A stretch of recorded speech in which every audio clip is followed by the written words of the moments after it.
¡JP! Marcelo, querido, Tania, está? le mando un cariño enorme al ruso también. En este día, Marcelo, en este día hermoso que nosotros recibimos en la mañana aquí en la TV pública de Montevideo, más allá de lo gris del cielo. No hace tanto frío afuera, es cierto, está para salir, Marcelo. Nosotros, Bien. a propósito de esta consigna del día de hoy, Sí. nos hemos venido, Marcelo, a una casa que podríamos decir que también es digna de un disco, porque vamos a hablar con un amigo del programa ¿Quién? que tiene estaño y mostrador, hijo de la yeca que es la escuela del montón, como dice la canción. Marcelo nació en Belvedere, iba a la escuela 114 y mientras iba a esa escuela, él ya había escuchado de los Beatles. Marcelo, a esa etapa ya había escuchado de los Beatles, aquel programa que salía por Carve, Beatlemanía, ¿viste? Cuando la televisión no estaba tan instalada y cuando la radio lo era prácticamente todo. En esos viajes, Marcelo, en las viejas cachilas, en esos viejos ómnibus que venían desde el cerro y pasaban por Belvedere, él se colaba en la parte de atrás sin pagar el boleto y llegaba a la escuela. Estamos hablando, Marcelo, de una persona muy querida, de un amigo de la casa, de alguien que siempre queremos venir a ver. El señor Boris Faingona, el aplauso, por favor. ¡Salud, Querido, Boris! gracias por recibirnos. ¡Qué alegría verte! Gustazo tenerlos en casa. No tomen ejemplo los gurises jóvenes de esta locura que yo hacía cuando iba a la liceo No, por Bauzá favor. y me colaba. No, ya no hay se puede canchitas subir por tampoco. atrás. ¡Qué lindo! Este. Boris, a ver, no conocía tu casa, Marcelo. Es una casa increíble, llena de discos, llena de libros. Ay, qué Bueno, lindo. Boris, a ver, nosotros tenemos una consigna en el día de hoy. Estamos hablando de el disco, el que marcó una etapa, el que marcó vidas, el que marcó un antes y un después. En tu caso, ¿cuál es ese disco, ese mojón en el camino? A ver. El disco obedece a la película. La película es Tommy. Es una película hecha Mirá. por el grupo británico The Who. Es una película soberbia que la había ya por los años 70, Tommy. con 14 años, con 15 años. Y era de la época que el viejo Cine Liberty te daba 16 veces al año la misma película, todos los fines de semana. Eran 4 o 5 películas, la canción es la misma de Led Zeppelin, o el Festival de Woodstock, o esta Tommy. Y la debo haber visto, la tengo en DVD, la debo haber visto 1000 veces. Es la historia de un chico ciego, sordomudo, traumado por su padre violento que castigaba a su mujer. Una actuación espectacular de Oliver Reed. Y bueno, la banda sonora de la película, el álbum doble que salió en vinilo, que en aquel momento lo ¿No tenía. estaba Tina y Turner? verla cada tanto ahora en DVD.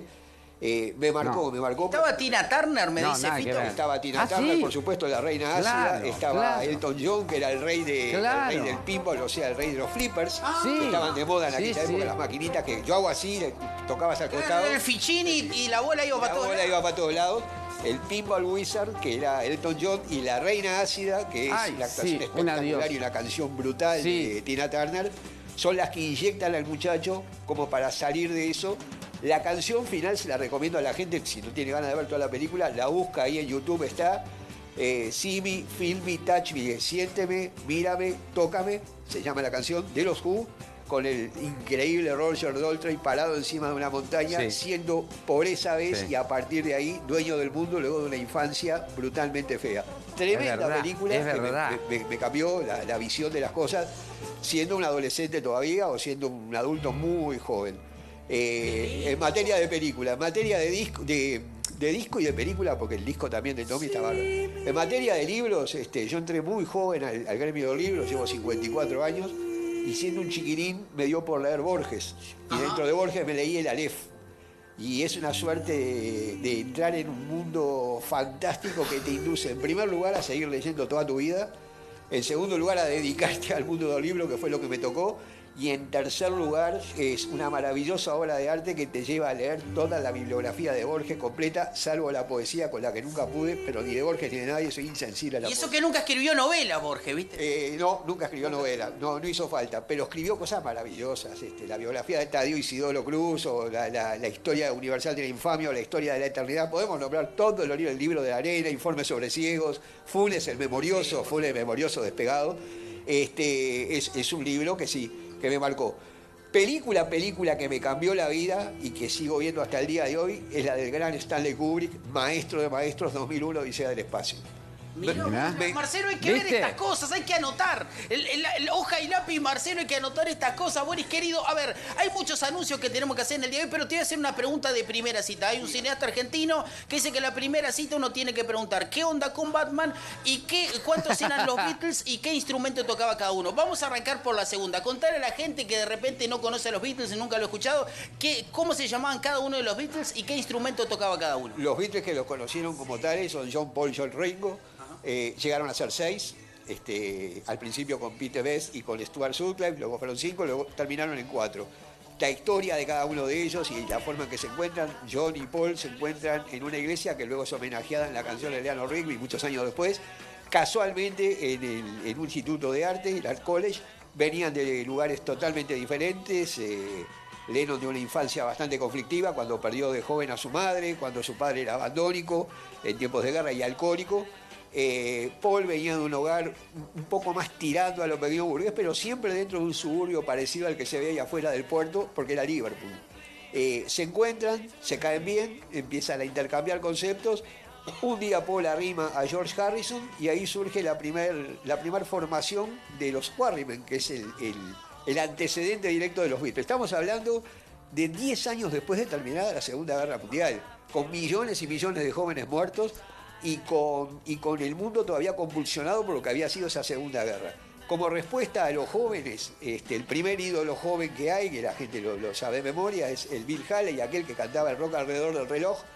Pero, ¿qué pasa? Era un cuarentón, entradito en kilos, con un rulito muy gracioso en la frente, que si bien movilizaba mucho a los jóvenes, no era el símbolo que los jóvenes buscaban y que encontraron después con Elvis Presley y definitivamente con los Beatles, que hacen su gran carrera, paradójicamente, siendo del Reino Unido en Hamburgo. O sea, van a otro puerto, van a otro suburbio, a un rival directo de la guerra.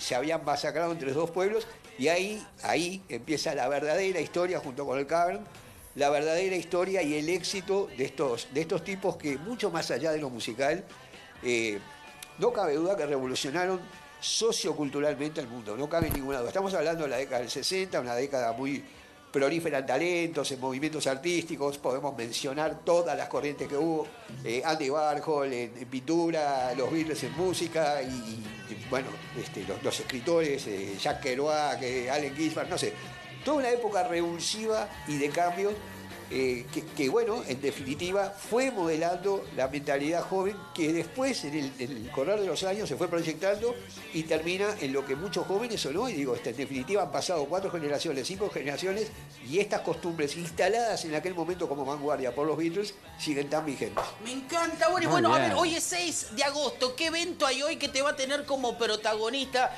Allí también en el cuento, desde la oralidad, pero también desde la escritura. Bueno, más que como protagonista, como partícipe del 60 aniversario, que en realidad fue ayer, pero lo vamos a festejar hoy por la diferencia horaria, nadie se entera. 60 años de la aparición del disco Revolver. Pero lo que vamos a homenajear en realidad, más que el disco en sí, es la obra de este señor, autor de la carátula Klaus Burman, que diseñó esta joya que es la carátula de Beatles, de Revolver, en esa época. Pero además, lo sintomático de esto, y me va a matar el cámara, pero lo siento, pero tengo que hacerlo, es el relato gráfico que hace el propio autor, Klaus Burman, de la evolución, desde que llegó el llamado de John Lennon, sorpresivo, tan sorpresivo que el tipo no contestaba y John Lennon le dijo de todo porque bastante impaciente era, a que proyectara algo para la futura carátula de los Beatles. Este disco sale el 6 de agosto o el 5 de agosto de 1966. Hoy cumple 60 años. Mirá. En plena psicodelia y en pleno mandato de la cultura en color. Paradójicamente, los Beatles siempre fueron revolucionarios y revolucionaron la revolución. La carátula de este disco es totalmente en blanco y negro. En una época en la que el color evidenciaba los cambios, claro, y marcaba el comienzo de la psicodelia. Entonces, lo revolucionario no es para cualquiera. Es por ahí el gran talento de los Beatles, además de ser un álbum de 14 canciones. En esa época no existía esto, no existía pendrive, no existía CD. Eran discos de 2 lados, 7 canciones de un lado, 7 canciones del otro, con una concepción totalmente nueva de la cosa. Tanto te cuento que se experimentaba con pasar cintas al revés que acompañan las canciones. Y si hoy lo escuchan con los avances tecnológicos remasterizados y todo eso, en aquel momento la mono, van a escuchar, si vos te pones los auriculares y escuchás por cada canal movimientos totalmente extraños por detrás de la canción que se está cantando. Sonidos extraños, revolucionarios, hace 60 años. ¿No? ¡Qué locura, Marcelo Boris! A ver, nos quedan 30 segundos. Quiero que me muestres alguno de los chiches que nuestro querido cámara realizador, el señor Álvaro Fernández, va a utilizar. Quiero que agarres una sola cosa y me la describas y que me metas la invitación para el día de hoy, dónde va a ser, a la hora, todo. Te digo todo. La mejor biografía de los Beatles que se ha escrito, siempre, Philip Norman, Gritad. Gritad es Shout. Shout fue el título de una canción de los Sisters Brothers que esta gente, los Beatles, cantaban solamente en vivo. Es una canción espectacular, cortita, un rock muy fuerte. Para mi gusto, en este estado ha quedado pobre, la mejor biografía. Está agotado el libro, pero en algún momento va a volver. Luego, la actividad, me preguntabas, 7:30 de la tarde, aquí en Librería Feltrinelli, Peatonal Sarandí 675, esquina Bacacay. Una librería emblemática, es la única sucursal fuera de Italia en todo el mundo, es la sucursal número 120. Esta tiene 119 librerías en Italia. Se vino a instalar a Uruguay, a engalanar un poco el mundo editorial uruguayo, ya engalanado por todas y cada una de todas las librerías, porque acá esta charla se dio acá, pero se podía haber hecho en cualquier librería, en cualquiera de los centros o de los locales que expenden libros. Nos tocó acá Feltrinelli y 19:30 con mi querido amigo Luis Fernando Iglesias nos iba a acompañar Alfonso Carbone. No hay que atribuírselo a la derrota de Wanderers de ayer, que él es fanático, sino a la epidemia de influenza que hay en Chile. Alfonso vive en Chile, tiene él y toda su familia, están con una influenza brutal. El loco quedó desolado. Para la gente que se acuerde o que peine ganas, la participación en Martín y Pregunta del suscripto en el año 1985 tuvo a Alfonso como jurado. Claro. 41 años después nos íbamos a reencontrar los dos, hoy, junto con Luis Fernando Iglesias, conversando sobre este libro icónico, se llama El nacimiento de un ícono, sobre el disco Revolver, sobre los Beatles, y yo creo que si nos enchufan y nos ponemos a hablar, nos quedamos hasta las 5 de la mañana conversando, intercambiando anécdotas. Pero bueno, quedó postergado, no cancelado, sino postergado lo de Alfonso, pero sí los esperamos a todos. Si el clima lo permite, si la inclemencia climática, si le erra Metzul y todos los que pronostican catástrofes que nunca llegan afortunadamente, los esperamos 19:30 allí en Librería Feltrinelli, un hermoso lugar muy acogedor, para más que protagonizar, intercambiar, interactuar historias y vivencias sobre los Beatles en temas que son inacabables, porque vos no terminás jamás de conocer historias de los Beatles y conocer y permitirte conocer valga la redundancia, los conocimientos de los demás que te transmiten en un ida y vuelta que se hace espectacular. Me encanta, Boris. A ver, Marcelo, te voy a hacer una consultita, nos quedan 10 segundos. Marcelo, ¿qué te pasa por el cuerpo si te digo que lo invitemos a Boris en este mes de la nostalgia porque estamos en agosto? Ah, por supuesto. ¿Cómo lo ves? Porque usted, Boris, en la mañana, ¿cómo está de tiempo? En la mañana usted nos puede dedicar capaz 10 minutitos, 7 minutitos para ir al programa a hablar de la nostalgia, de todo esto que la gente lo quiere, lo pide. Para Ciudad Viva tengo el tiempo del mundo. Muy bien. Esa es la actitud. Memoria Viva sigue ahí. Ha dejado marca en este programa. Y ustedes disponen, yo estoy. Bueno, a ver, vamos a ver si nos llamamos a Boris para que nos lleve alguna sorpresita, Marcelo, en este mes, en agosto, el mes de la nostalgia. Así que nosotros nos despedimos de este hogar Beatles, de esta casa hermosa que nos ha recibido con un cafecito, con masita de confitería. No sabe lo que es esto, Marcelo. Pero, ¿cómo nos ligás, despedimos, JP? pero siempre circunstancialmente, porque seguiremos rodando en esta hermosa ciudad viva. Gracias, Jotita. Bajamos la cortinita.